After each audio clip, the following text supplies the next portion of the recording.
The early church fathers on holy orders. Just like the church of today, the early church had a three-tiered system of clergy: bishop, presbyter, or priest, and deacon. We see the roots of this system in the scriptures. The writings of the early church fathers give us a bit more detail. Deacons were subject to the priests, and the bishop and priests were subject to the bishop. Furthermore, only bishops were allowed to ordain priests and deacons, and only bishops and priests were allowed to preside at Mass and consecrate the Eucharist. Thus, the Church is structured today in the same manner that she was structured in the days of the Apostles and beyond. Clement of Rome, 221 AD, wrote, Laodicea, Peter ordered the people to meet on the following day, and having ordained one of those who followed him as bishop over them, and others as presbyters, and having baptized multitudes, and restored to health all who were troubled with sicknesses or demons. Ignatius of Antioch, from 110 AD, wrote, Now, therefore, it has been my privilege to see you in the person of your God-inspired bishop, Damas, and in the person of your worthy presbyters, Basis and Apollonius, and my fellow servant, the deacon, Zotion.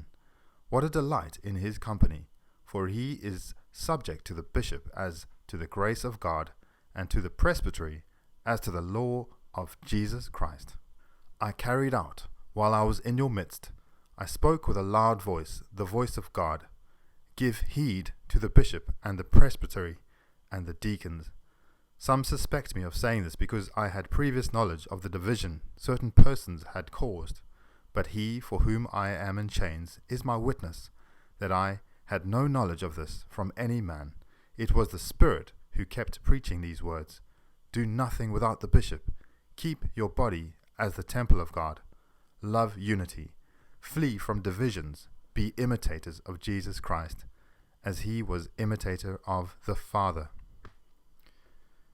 Clement of Alexandria, from 191 AD, wrote, A multitude of other pieces of advice to particular persons is written in the holy books, some for presbyters, some for bishops and deacons, and others for widows, of whom we shall have opportunity to speak elsewhere. Hippolytus of 215 AD. When a deacon is to be ordained, he is chosen after the fashion of those things said above, the bishop alone in like manner, imposing his hands on him, as we have prescribed. In the ordaining of a deacon, this is the reason why the bishop alone is to impose his hands upon him. He is not ordained to the priesthood, but to serve the bishop and to fulfill the bishop's command.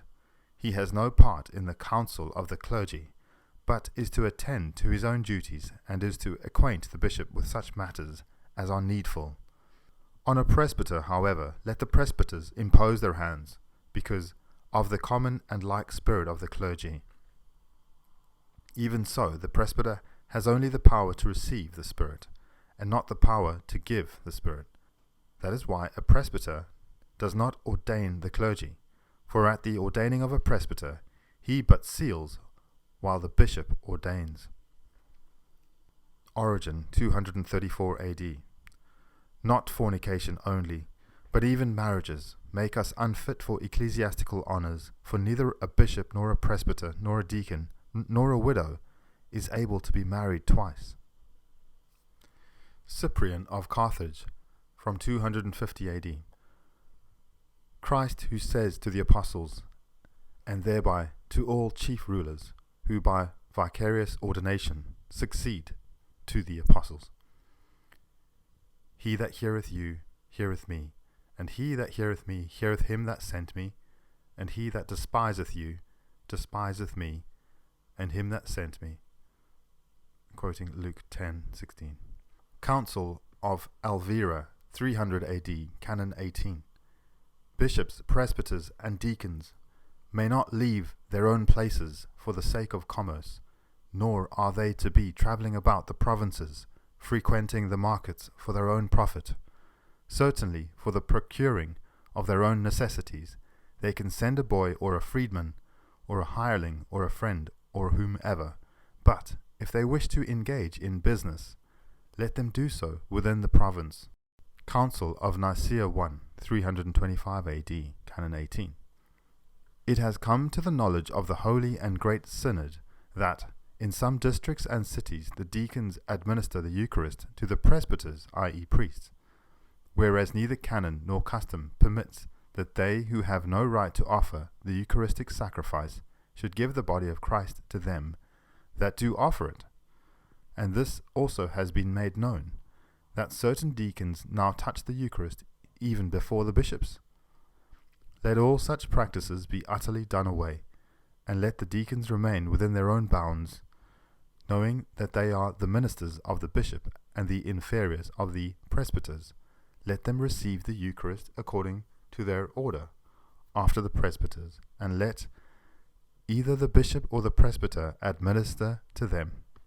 Eusebius, in his work Church History of 325 AD, wrote, Greece, on account of a pressing necessity in connection with ecclesiastical affairs, and went through Palestine, and was ordained as presbyter in Caesarea by the bishops of that country. Cyril of Jerusalem, 350 AD.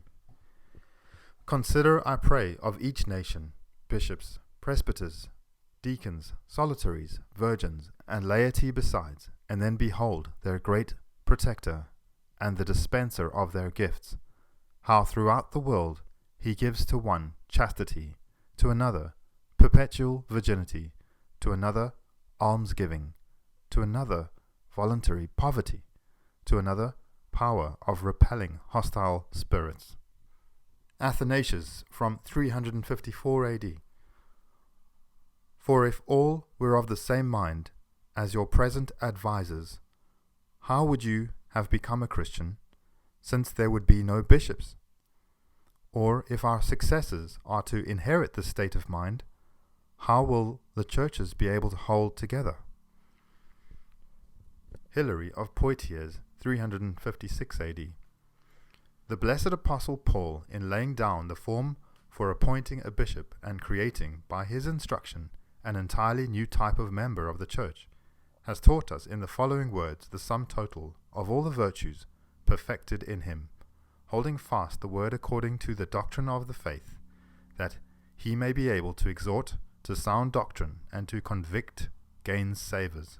For there are many unruly men, vain talkers, and deceivers.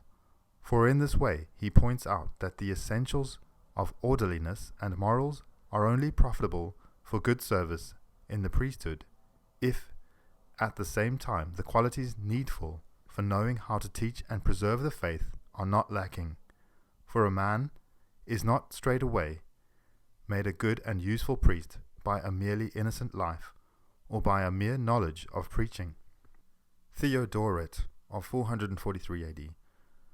Was it that I ordained to the priesthood men of character and of honorable life? Leo the Great, 446 AD. Priests and deacons may not be ordained on weekdays any more than bishops.